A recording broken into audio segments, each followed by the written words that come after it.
It's Sikandar মেরা ভাই। তো সিকান্দারের update পেয়ে গেছি, টিজারের আপডেট আপনারা অনেকদিন আগেই সকলে পেয়েছেন যে এর টিজার আসতে চলেছে সলমান খানের বার্থডের দিন। তো ওই দিন মানে ভাইয়ের বার্থডেতে আমাদেরকে টিজার উপহার দেবেন এনজি সাজিদ নাডিয়াডওয়ালা গ্র্যান্ডসন এন্টারটেনমেন্ট। তো এই টিজারটা মানে কেমন হতে চলেছে, ইনসাইডার কিছু রিপোর্টস পাওয়া গেছে। তো এখানে নাকি শোনা যাচ্ছে এই টিজারটাতে সালমান খানকে একটা মাস্ক পরতে দেখা যাবে। এবার ভাববেন না যে এটা কিকের কোনো গল্প, মানে কিক টু বানিয়ে দিচ্ছে না, তো অনেকের মনের মধ্যে কোয়েশ্চেন থাকতে পারে, না ওরকম কোনো ব্যাপার নেই। তো একটা মাস্কে পড়বে এবং ক্যামেরা তার চোখেতে ফোকাস করবে। এমনিতেই সালমান খান চোখ দিয়ে ভাই এক্সপ্রেশন আলাদা লেভেলের দিতে পারে, তার একদম ওই টাইগারের মতো চোখ।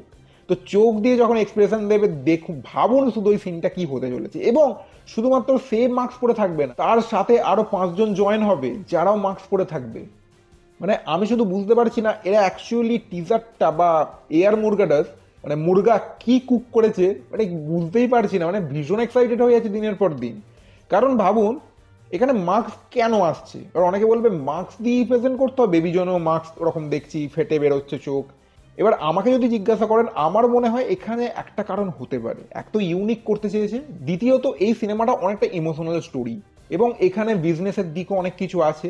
আমার এখানে মনে হয় মাস্ক ইউজ হচ্ছে তার কারণ মানে মুখোশের আড়ালে বলে না, মানে মানুষ ওই মুখোশের আড়ালে একরকম, উপর দিক থেকে একরকম, এই রকম কিছু একটা ইঙ্গিত হয়তো করছে। মানে সবাই মুখোশ পরে থাকে, মুখোশের ভিতরে আলাদা মানুষ।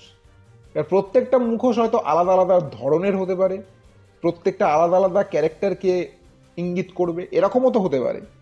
তো যাই হোক, আমার তো মনে হচ্ছে এয়ার মুরগাটাস এবারে তার মুরগা দারুণভাবে কুক করেছে, কি বলেন আপনারা? দেখা যাক 27 তারিখ ভাইয়ের বার্থডের দিন অবশ্যই আমরা দেখবো টিজার। তো টিজার কেমন হয়, তো আমি তো ভীষণভাবে এক্সাইটেড ভাই। সালমান ভাই বড় প্রোডাকশনের সাথে বড় ডিরেক্টর, মানে মজা আসবে ভাই, টাহেলকা হবে 27 তারিখে। তো এই ছিল আপডেটটা আপনাদের কেমন লাগলো অবশ্যই কিন্তু কমেন্ট করে জানাবেন। তো এখন এখানেই দেখা হচ্ছে পরের কোনো ভিডিওয়ে। আর একটা জিনিস বলতে ভুলে গেলাম, এখানে সালমান খান যখন বেরোবে না, একটা অ্যাকশন করতেই তাকে দেখা যাবে, মানে হাই অকটেন অ্যাকশন। তো দেখা যাক। তো এখন এখানেই দেখা হচ্ছে পরের কোনো ভিডিও, ততক্ষণের জন্য জয়